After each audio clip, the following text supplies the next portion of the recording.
Saya semalam menerima kiriman SMS seorang ibu meninggal dunia. Biasa kalau kita mendengar berita ada orang meninggal dunia, karena kita semua akan menghadapi kematian. Tapi yang luar biasa, peristiwa yang terjadi saat dimakamkan.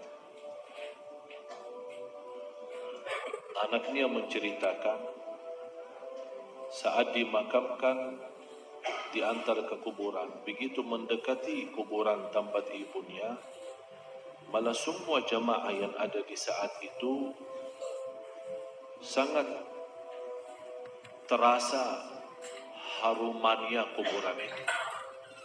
Harum sekali, keluar semacam wangi yang luar biasa,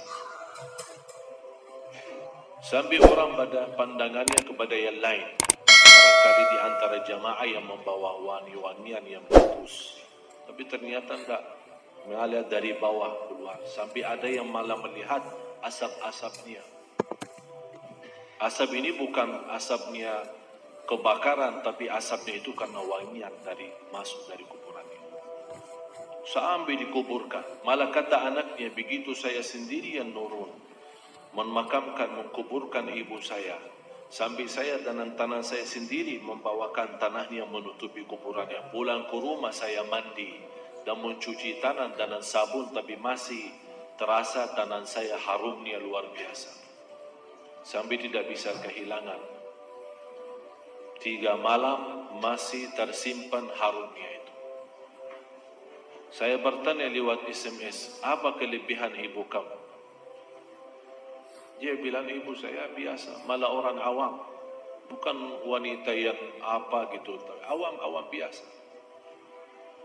Tapi setahu saya, ibu tidak pernah tidur sebelum membaca surat Al-Mulk, Tabarakalladzi biyadihil mulk. Saya langsung menjawab, itulah yang Allah hantarkan kepada ibu kamu. Dan inilah berita gembira bagi kita semua, sesuai janjian Rasulullah sallallahu alaihi wasallam. 30 ayat syafa'at li sahibiha min azabil qabr. 30 ayat yang telah membawakan syafaat bagi orang diselamatkan dari siksa kubur.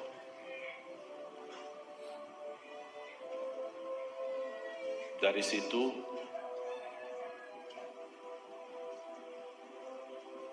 seperti kebiasaan, ambil wudu, saya witir duluan, kemudian tidur. Apa yang saya lihat dalam mimpi? Bapak Ibu, yang saya lihat diri saya sendiri di dalam kubur. Sangat gelap, ngeri, malah terasa seramnya luar biasa, sampai tak bisa saya bayangkan di saat itu. Tapi tiba-tiba sampai saya di situ merasa ketakutan dan kesepian, muncul sebuah cahaya di dalam kubur sendiri itu. Dan saya berteriak, siapa kamu yang membawa cahaya itu? Dia langsung sendiri cahaya berkata, saya surat Al-Mulk, Tabarakalladzi biyadihi. Saya sendiri di malam itu tidak sempat membaca. Saya bangun kaget, saya ambil wudhu lagi dan membaca surat Al-Mulk, baru saya tidur lagi. Saya memberikan nasihat kepada semua jemaah yang hadir, tolong sampaikan pesan ini. Jangan tidur belum baca surat Tabarak, karena kita tidak tahu kapan saatnya menghadapi kematian. Bisa jadi itu tidur kita adalah tidur yang terakhir dari dunia ini. Mudah-mudahan dengan kita mengkhatamkan hari kita dengan membaca surat Al-Mulk, Allah ampuni segala dosa kita, dan Allah harumkan kuburan kita menjadi taman dari taman surga. Al-Mulk surah yang luar biasa dahsyat. Saya mohon, biarpun ibu-ibu sedang halangan tidak salat, tetap mau tidur, ambil air wudu dan baca surat Al-Mulk. Baca surat Al-Mulk. Siapapun kiainya, siapapun ustaznya, siapapun dokter yang melarang kita sebagai wanita membaca karena lagi halangan, saya sekarang berkata, ibu-ibu sedang halangan, baca surat Al-Mulk. Karena saat kematian tidak akan bisa membedakan kita lagi suci atau lagi halangan, mati-mati. Dan Allah Maha tahu niat kita. Dan lebih baik saat kita membaca sedang halangan, jangan megang Al-Quran langsung, menyentuh Al-Quran langsung, sebagaimana saya jelaskan, bagi sarung tangan atau bagi HP kita. HP kita yang isinya Al-Quran, buka surat Al-Mulk di HP kita dan kita baca. Karena di situ Anda bukan megang Quran tapi megang HP. Begitulah kita rasakan. Kalau ya Allah, seandainya Engkau mencabut nyawa saya di malam ini, saya sedang halangan, tapi ya Allah, saya membaca surat Al-Mulk. Niatkan, diselamatkan ya Allah dari siksa kubur. Dan harus kita yakini, kita di umur kita di dunia kubur jauh lebih panjang daripada umur kita di dunia. Bisa malah ratusan tahun. Ada yang sudah di alam kubur 1000 tahun. Ada yang lebih, kira-kira bisa terbayang 1000 tahun. Apalagi umat yang terdahulu. Oleh karena itu jamaah sekalian, waspadalah, berhati-hatilah. Marilah kita sama-sama menjaga kebaikan itu. Karena sungguh inna rahmatallahi qaribun minal muhsinin. Sungguh rahmat Allah sangat dekat bagi orang yang berbuat baik. Sangat jarak kita menuju ke akhirat sangat dekat, sangat dekat. Malah jauh lebih dekat daripada rencana kita besok. Jarak kita ke akhirat, jarak kita masuk kubur jauh lebih dekat daripada rencana kita besok. Malah kematian itu jauh lebih mendadak dan lebih cepat daripada kita mengambil suapan makanan. Belum kita sampai menantarkan, membawakan suap makanan sampai ke mulut kita, sudah dicabut nyawa kita. Jauh lebih cepat itu. Oleh karena itu marilah kita sama-sama semua kita punya salah, punya kekurangan. Apa yang kita senang melihat nanti di hari kiamat, jangan berbuat. Apa yang kita ingin ketemu nanti di hari kiamat, silahkan.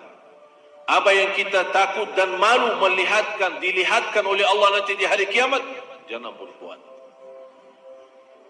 Dan apapun yang kita tulis, senang kita ditunjukkan oleh Allah, silahkan tuliskan. Kalau kita malu dilihat nanti oleh umat manusia dan dilihat oleh para malaikat yang menjadi saksi, jangan tulis macam-macam. Apalagi sekarang terlalu gampang dosa tulisan itu, gampang sekali. Dan HP yang sekarang ada, malah sudah kita megang menjadi tasbih kita, mengganti tasbih. HP, BlackBerry, WhatsApp, SMS, lain-lain. Saya setiap hari hampir terima 100 SMS. Ada yang bertanya, ada yang macam-macam. Dan hanya saya yang balas, ya Allah doakan, jangan menjadi titik tulisannya SMS ini menjadi beban nanti di hari kiamat. Ya Allah ampunilah mereka semua. Itu yang saya doakan. Walaupun saya tidak balas berdoa, tapi Allah yang Maha tahu apa yang saya doakan untuk orang yang kirim SMS atau WhatsApp atau apa saja. Oleh karena itu jamaah sekalian, hati-hati. Bukan masalah sama saya, tapi masalah kita sama Allah. Selalu saya menyampaikan dan mengingatkan kembali, jangan lagi berkata saya tidak enak sama ustaz, saya tidak enak sama keluarga, saya tidak enak sama jamaah. Rubahkan kata itu. berkatalah, saya tidak enak sama Allah, saya tidak enak sama Rasulullah sallallahu alaihi wasallam. Kalau memang kita ingin diselamatkan oleh Allah di akhirat, bagi saya dunia ini biar kita susah sepanjang hidup kita sampai mati susah, masih jauh lebih ringan susah dunia daripada nanti susah di akhirat. Harus menjadi tujuan kita akhirat, bukan dunia. Akan Allah datangkan dunia dan akhirat. Ya ayyuhalladzina amanu taqullaha wal tanzur nafsun ma qaddamat lighad wattaqullaha innallaha khabirun bima ta'malun. Orang beriman, bertakwalah kepada Allah dan lihat masing-masing apa yang kita bawa nanti untuk hari esok, hari kiamat. Bertakwalah kepada Allah dan jangan wala takunu kalladzina nasullah, jangan menjadi orang yang melupakan Allah, akan Allah lupakan kita. Kalau Allah lupa sama kita, na'udzubillah, berantakan, hancur, dunia akhirat hancur kalau Allah lupa sama kita. Maksudnya lupa Allah sama kita, artinya Allah tidak mau urus kita lagi, tidak mau bantu kita lagi, tidak menolong kita lagi, tidak mau perhatian kita lagi. Na'udzubillah. Kalau Allah tidak memperhatikan kita, siapa lagi yang memperhatikan kita? Kita semua tidak punya Allah yang maha adil selain Allah. Tidak punya Tuhan yang maha kasih sayang selain Allah. Tidak punya Tuhan yang maha menampun selain Allah. Biarpun dosa kita sepenuh bumi, tapi kita datang kepada Allah dengan ikhlas dan yakin diampuni dosa kita, dan kita berbuat kebaikan semampu kita, akan Allah ampuni dosa kita semua, biarpun dosa itu sepenuh bumi. Begitulah indahnya kasih sayang Allah.